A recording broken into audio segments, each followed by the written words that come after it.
सुप्रभात बच्चों। आज हम कक्षा 8वीं की संस्कृत पाठ्य पुस्तक रुचिरा भाग 3 में द्वितीय पाठ है पाठ 2 बिलस्य वाणिने कदापि में श्रुता। इस पाठ का अध्ययन करेंगे।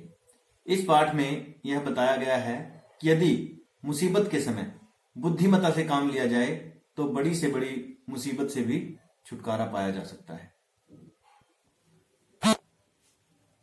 बिलस्य वाणी ने कदापि में श्रुता अर्थात गुफा की आवाज को मैंने कभी नहीं सुना। तो ये पाठ है जो संस्कृत का ये पाठ संस्कृत के एक प्रसिद्ध ग्रंथ पंचतंत्र से लिया गया है। पंचतंत्र में एक 5 तंत्र हैं और उन 5 तंत्रों में से जो तीसरा तंत्र काकोलिकियम है ये उसी तीसरे तंत्र से लिया गया पाठ है। पंचतंत्र के लेखक विष्णु शर्मा है। ठीक है, तो इसमें शिक्षाप्रद कथाएं दी गई है और इन सभी कथाओं के पात्र पशु पक्षी हैं। आइए आगे हम पाठ देखते हैं। कस्मिंचित किसी वने वन में खर नखर नामे नाम का सिंह शेर प्रतिवस्ती रहता समय था। किसी वन में खर नखर नाम का एक शेर रहता था। सह कदाचित इतस्ततः परिभ्रमण शुद्धार्थ है न किंचित अभी आहारम प्राप्तवान।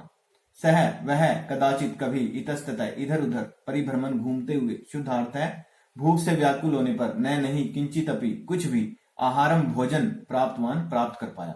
वह कभी इधर उधर घूमते हुए जंगल में इधर उधर घूमते हुए कहीं भी भोजन प्राप्त नहीं कर पाया। तथा इसके बाद सूर्यास्त के समय एक महतिम बड़ी गुफा को दृष्टवा देखकर सह वह अचिंत्य सोचने लगा।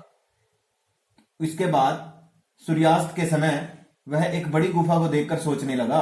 नूनम निश्चय ही एतस्याम इस गुफा में रात्रि के समय रात के समय को अपि कोई भी जीव प्राणी आगच्छति आता है कि निश्चय ही इस गुफा में रात के समय कोई प्राणी आता है। अतः इसलिए अत्रैव यहीं पर निगूढ़ छिप कर भूतवा का मतलब करके तिष्ठामी बैठ जाता हूं, इसलिए मैं यहीं पर छिप कर बैठ जाता हूं। अब अगला पैरा देखते हैं। एतस्मिन इसी अंतरे बीच गुफा का स्वामी मालिक दधिपुच्छ नाम का श्रीगाल सियार समागच्छत वहां आया। इसी बीच गुफा का जो स्वामी था दधिपुच्छ नाम का सियार वो वहां पर आया। सच यावत सह वह च और यावत जब पश्यति देखता है तावत तो सिंह पद्धति शेर के पैरों के निशान गुफा में प्रवेश करने के दृश्यते दिखाई देते हैं। न नहीं च और बहिरागता बाहर आने के। और जब वह देखता है कि शेर के पैरों के निशान गुफा में प्रवेश करने के तो हैं लेकिन बाहर आने के दिखाई नहीं दे रहे हैं तो श्रीगालय अचिंत्यत सियार सोचने लगा। अहो अरे विनष्ट नष्ट होने वाला अस्मि हूं, अरे मैं तो मारा जाने वाला हूं। नूनम निश्चय ही अस्मिन बिले इस गुफा में सिंह शेर अस्तिति है तर्कयामी इस प्रकार से विचार करने लगता है। यानी कि निश्चय ही इस गुफा में शेर है इस प्रकार से वह सोचने लगता है। तत् तो किम क्या करवाणी करूं, तो मैं क्या करूं। एवं इस प्रकार विचिंत्य इस प्रकार सोचकर दूरस्थ है दूर से ही रवम आवाज या शब्द कर्तुम करना आरंभ कर दिया। इस प्रकार उसने दूर से ही आवाज करना आरंभ कर दिया।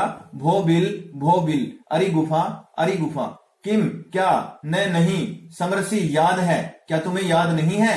यत मया तव्या सह यत जो मया मेरा तव्या तुम्हारे सह साथ समय समझौता कृत अस्ति हुआ था कि जो मेरा तुम्हारे साथ एक समझौता हुआ था। यत अहम मैं बाह्यतः बाहर प्रत्यागमिष्यामि आऊंगा तदा तब तुम मां मुझे आकृष्यसि पुकारोगी। यानी जब मैं तुम्हारी गुफा के दरवाजे पर आऊंगा तो तुम मुझे पुकारोगी। यदि तुम मां मुझे नहीं आहव्यसी पुकारोगी तरही तो अहम मैं द्वितीयम बिलम दूसरी गुफा में या श्यामी चला जाऊंगा। यदि तुम मुझे नहीं पुकारोगी तो मैं दूसरी गुफा में चला जाऊंगा।